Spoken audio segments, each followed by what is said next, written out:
E então, como é a expansão de mundo aqui, da lição de moral da Bela e a Fera? Depois de fazer uma leitura bem pesada ou uma leitura muito difícil, se você for que nem eu, você vai ficar procurando um livro tranquilo, de entretenimento, leve, mas também um livro muito bom. E aí é que entra, ó, Corte de Espinhos e Rosas, da Sarah J. Maas. A Sarah J. Maas é uma escritora que eu acho que ela ficou mais famosa aqui no Brasil depois de um livro YA de fantasia chamado Trono de Vidro. Eu li quando eu tava começando a gostar de ler o Trono de Vidro. Eu gostei muito da escrita da autora, apesar de eu não ter continuado a série, essa série de fantasia Trono de Vidro.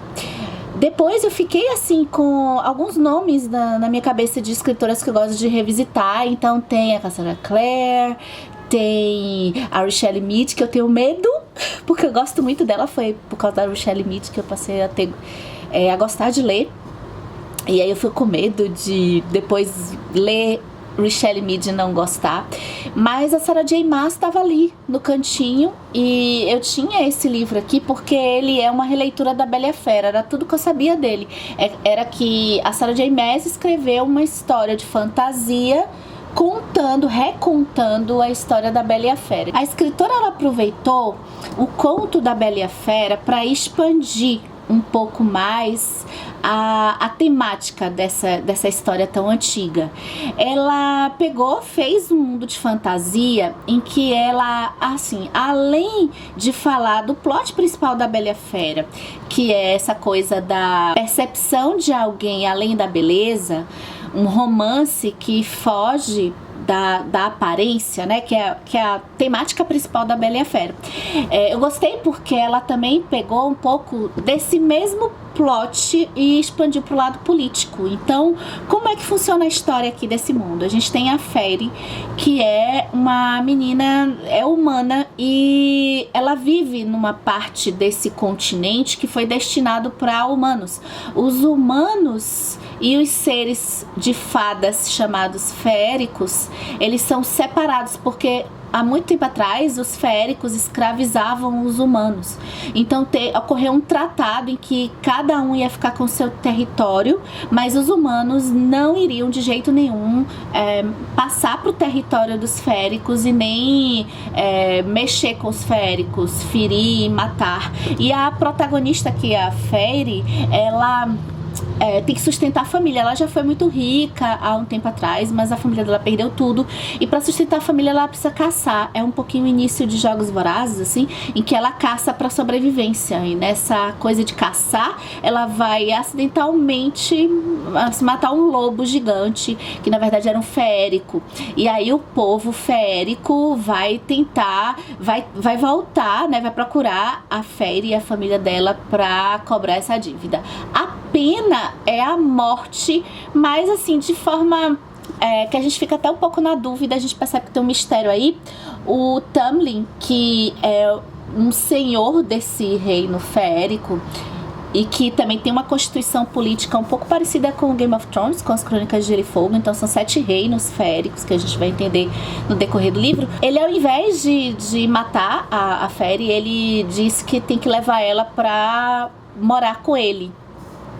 E a gente fica um pouco sem entender no início, mas a história é interessante porque no final a gente vai perceber o porquê dele ter tomado essa decisão. E então, como é a expansão de mundo aqui da lição de moral da Bela e a Fera? Que a Fairy, além dela ter essa coisa do amor, porque esse ser férico, né, que ele é meio metamorfo, que é o Tamlin, que aqui é a fera, e ele, de certa forma, ele não fica numa forma humana, assim, ele tá meio que sobre um feitiço, então ele fica com o rosto assim como se fosse uma máscara, e todos daquele reino também. E ela vai perder o preconceito contra os féricos, porque os humanos odiavam os féricos por conta dessa escravização que aconteceu no passado. Então ela vai entender um pouco dessa história e a gente vai acompanhar seu ponto de vista dela, tudo isso aqui também, além de ter um romance. Então o grande, acho que o auge dessa história que a Sarah J. Maas optou por expandir é esse ponto político também, esse ponto de reino e de romper o preconceito e o julgamento de um povo, ou seja, de uma raça, por conta de não conhecer. Bem, pra quem gosta de pegar um YA de vez em quando como eu digo assim, super recomendo, tá?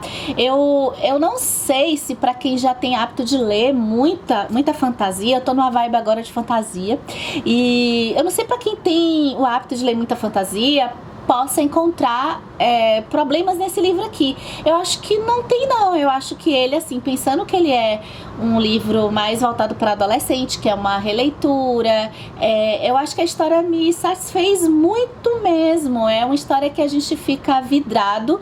Eu gostei muito do jeito que a escritora, assim, ela não entra nessa coisa de, às vezes, das histórias de aventura adolescentes, querendo fazer logo no início cheio de coisas, de acontecimentos. Ela vai esquentando a história, sabe? Ela vai criando os personagens dela primeiro. Então, eu gosto porque depois, quando começa o negócio a pegar fogo mesmo, as reviravoltas, pra gente entender um pouco da história, muita coisa a gente já vai saber, porque é a Bela e a Fera, mas é algumas coisas que a gente fica curiosa em saber por que os personagens tomaram determinadas decisões. E outra coisa que eu acho ponto forte dela são os personagens masculinos. Eu fiquei assim, impressionada. Eu gostei da protagonista também, ela foi bacana até porque ela narra a história, mas o Tamlin e o Lucy são dois personagens aí bem interessantes. Tem um outro que vai aparecer depois, mas do meio pro final da história também muito bom.